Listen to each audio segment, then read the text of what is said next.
Today I'm going to show you how I make a bisque hump mold. You can make these kind of molds out of plaster, or if you don't want to deal with plaster, another way to do it to make a mold is using clay. So I'm going to show you today how I do that. I'm going to make an oval.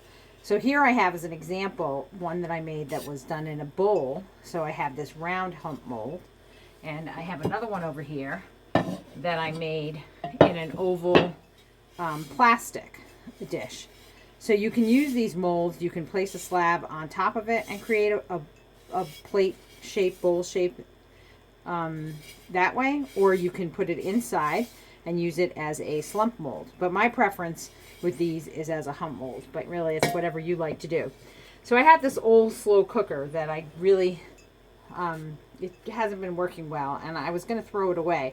And then I had this idea that it's a nice oval shape and that it would make a good hump mold, or a mold to make a hump mold.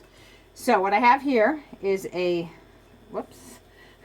slab that's stuck to that. Anyway, I rolled out the slab. It's about a 1/4 of an inch thick. 3/8 of an inch thick.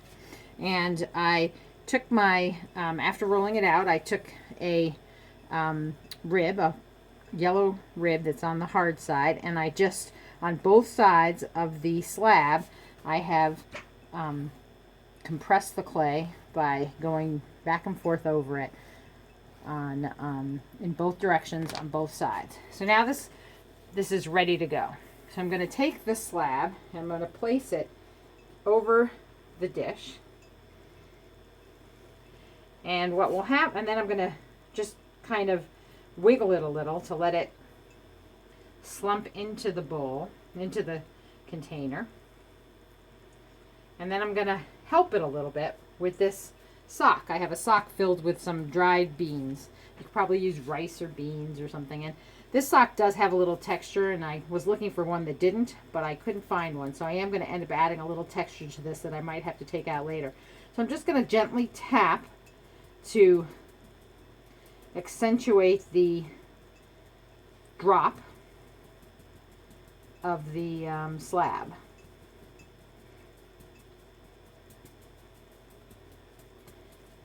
So you could have left it just as it was if you wanted a more shallow dish.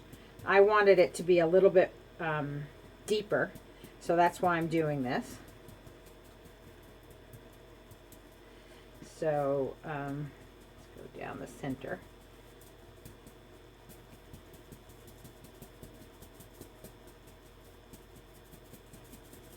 Okay, so now if I tip it a little, you'll be able to see that I've got this indented shape.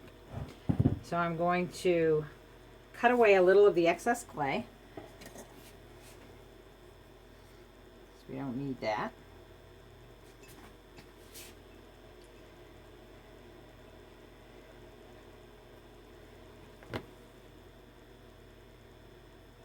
And then I'm just going to leave it to dry until it, probably just overnight will be sufficient, until it can hold its shape outside of the mold.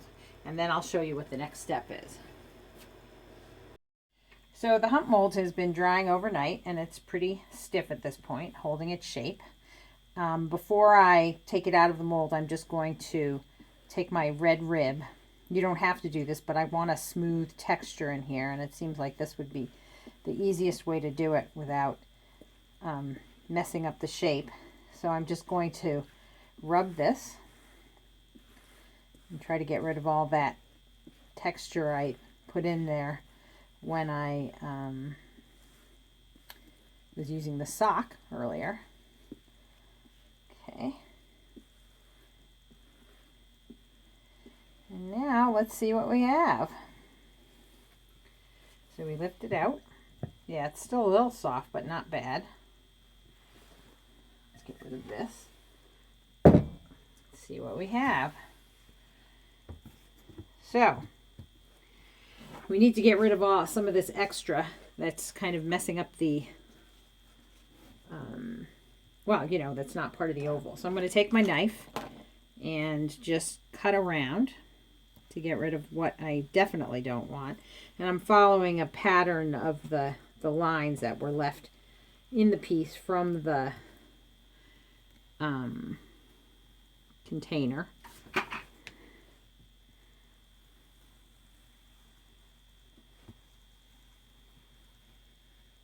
Okay. Okay, so now we have this oval shape. I think I do want to put a little something underneath it because that center's a little soft. So let's just get some plaster.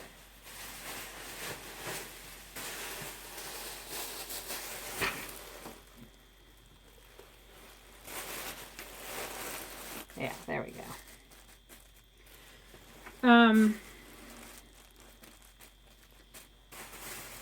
Okay, so it looks pretty good. So now you'd be able to, I do have some little lines that I would want to get rid of. And maybe I would take my, where'd the red rib go? I'm going to take this red rib and see if I can smooth it out a little. But you know, that line might actually be interesting as part of the pattern. There's like sort of a little indentation that's happening. So the last thing I would do, but this is a little bit soft right now, so I'm going to be a little careful. I'll just show you what I would do, but we won't finish up the piece right now. I don't want to mess it up. Is I just want to soften the lines a little. So I would take this shear form and I would just kind of take away whatever clay I didn't want and fix it up so it was, you know, wouldn't hurt anything. And there you go. That's how you make a slump hump mold. So now I'd be able to use this. I'd be able to make a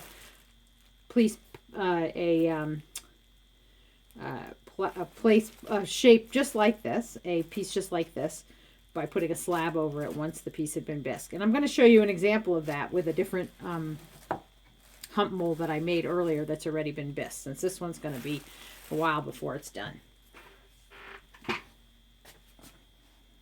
Realized when I was looking at the previous part of the video that I didn't really show you a good picture of what the hump mold looks like. So here it is sitting on a bat.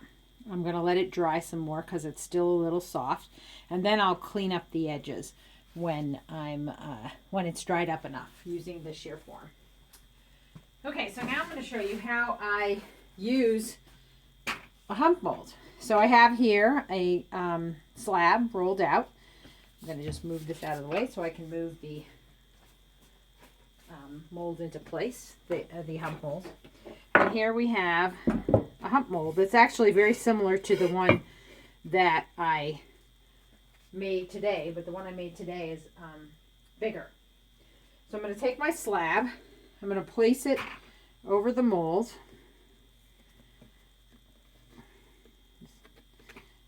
Make sure you get it in the right spot, and just lightly push down to get it onto the hump mold.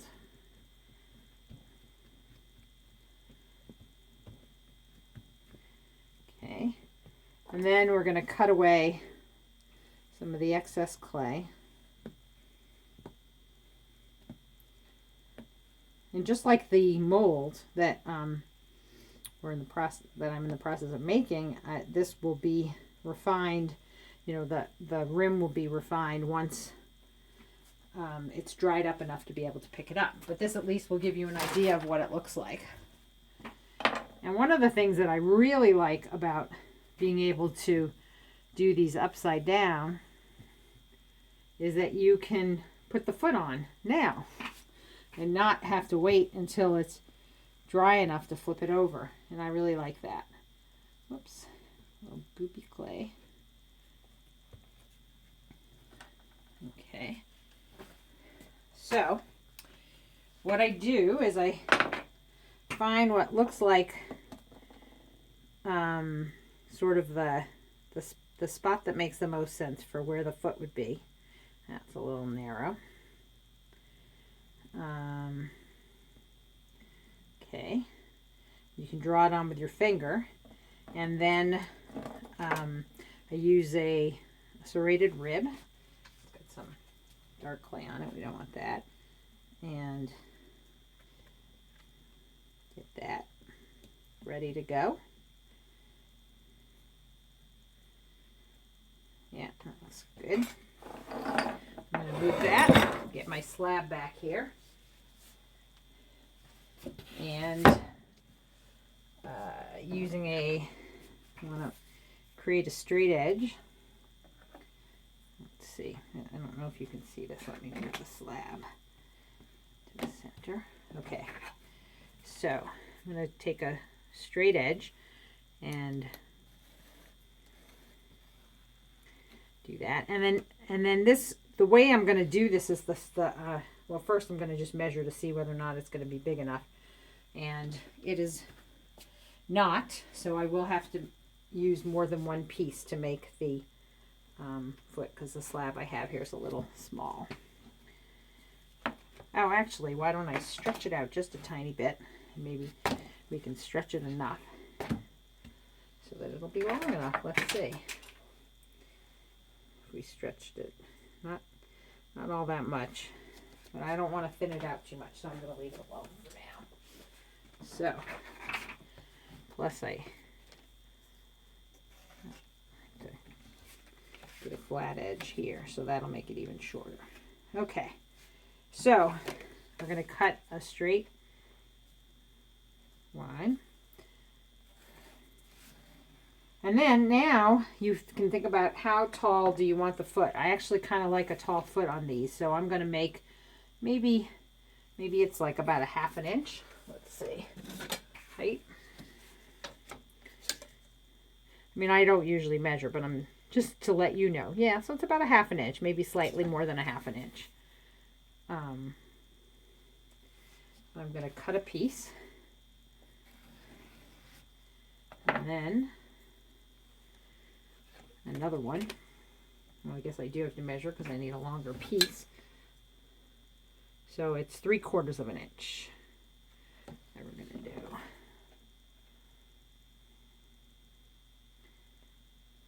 Okay.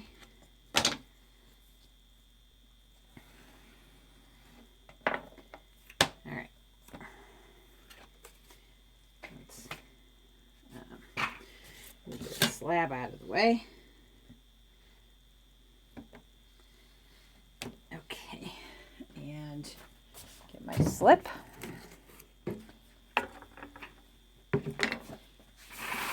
we could sit a little. So I think it'll be easier if I connect these two pieces first so that I have a long slab. I mean a long, what's this? Long piece to be able to do this. So what I do is I'm putting the two pieces one on top of the other, but I'm cutting at an angle so that they will have the same angle cut in each piece. And then I'm going to attach them. I lost my serrated rib, of course. There it is. Okay, so I'm just doing either side. I have a little extra clay here. Oops. And brush a little slip on. I mean, this is really wet clay, so probably don't even need much slip. I'm going to attach those two pieces.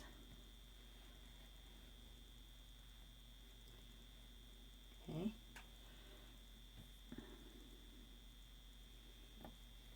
Oops. Do it on both sides. And hopefully you can see this, but I'm just kind of rubbing my fingers and connecting them. And then we're going to take that, and since this is really wet clay and it's all wet, I'm not going to worry about putting too much, putting slip on both pieces. I'm just going to put it on the base. Okay, and then we want to take the serrated rib and put it all along what's going to be the bottom of this foot. that's going to attach to the base bowl plate. I don't know what this is. This oval plate bowl. Okay, this is way too long, so I'm going to just cut it. Okay, so I'm going to take that. And my attachment is not all that good. I'm sorry about that. I'm rushing. And we're going to put this on here. This is really soft. Might be easier if you just let this stiffen up a bit, but for the sake of this video, I'm doing it when it's all really soft. So I'm going to place it and wiggle a little bit as I place the foot down.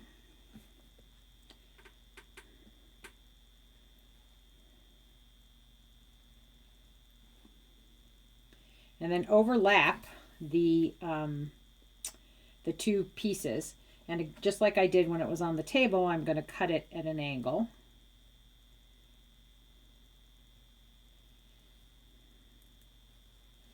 And then these two pieces can join together.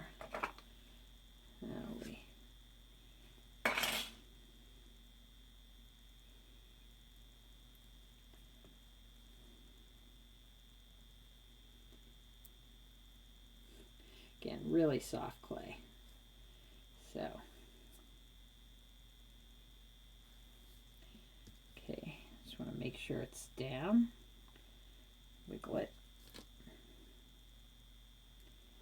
And I'm going to take a rubber tip tool and from the inside just go along the seam. Make sure we have a nice seal.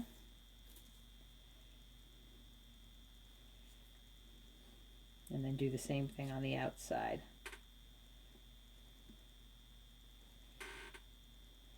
Sometimes this makes it pop up a little.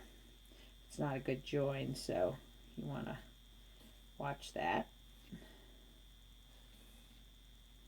Okay. And then I'm going to get a damp sponge, which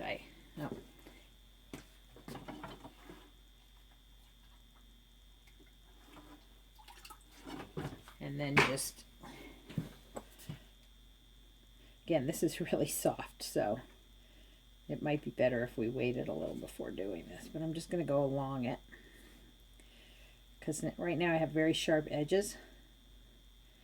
I just want to, so I'm kind of squeezing a little bit between my fingers and kind of pushing down just a tiny bit. It does look like I have an uneven spot here, but I'm not going to fiddle with it now. I'll do that once it's stiffened up some. Okay. So now I let this dry, and when it's dry enough to flip over, then we'll work on the other side of the bowl on the rim. So because we've put this on a plaster bat, it will absorb moisture from the clay, and this won't take as long to dry as it would if it was just freestanding and not on the, did I say plaster? Not on the bisque mold. Okay, so now it's time to let it dry, and I'll be back in a bit. So the hump mold has actually dried up enough that I can show you what I do with it to finish it off. So I can hold it up, and you can see the edges are pretty rough. So I want to clean that up. So I'm going to turn it right side up, and I'm going to take my shear form, and I'm just going to smooth it out. And because this is a mold, I'm really cleaning it up just so that it's a little even and that the rough pieces are gone. But you don't really have to do a lot to it.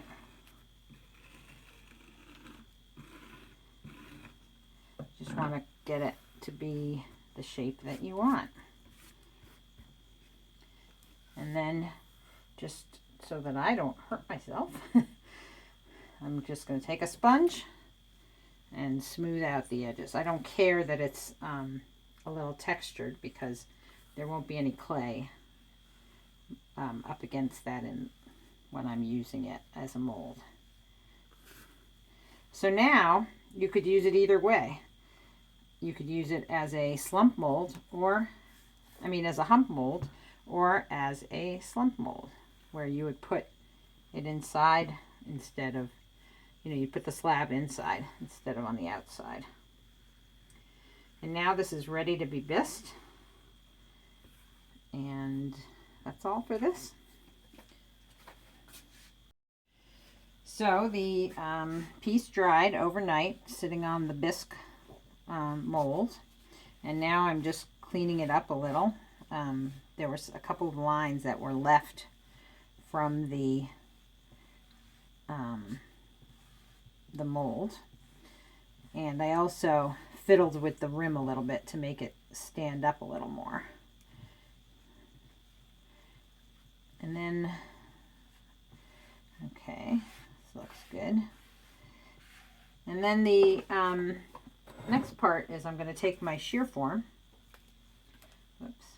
and I'm just going to fix up the rim a little.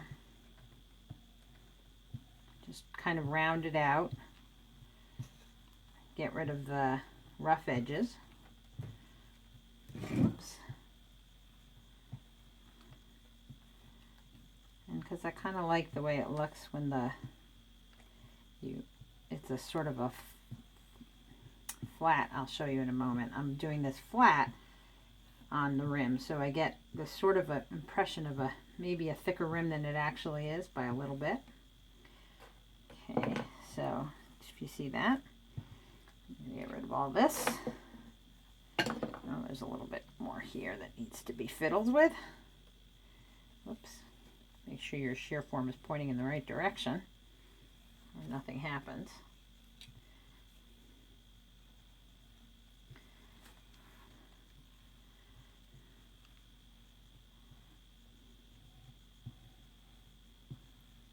Okay.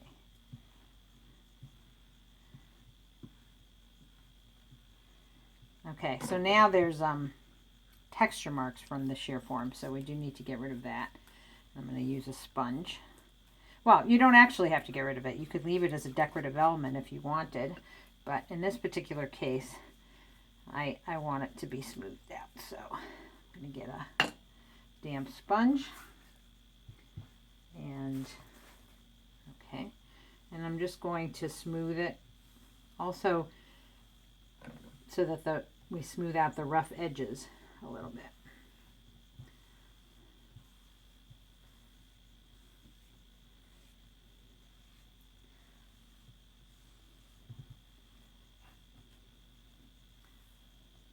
And maybe a little bit with my finger.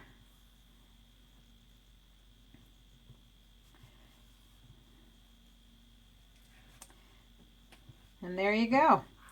That's how we can make a piece on the hump mold. Maybe I'll just show you a little bit more like this, and then you can see the foot,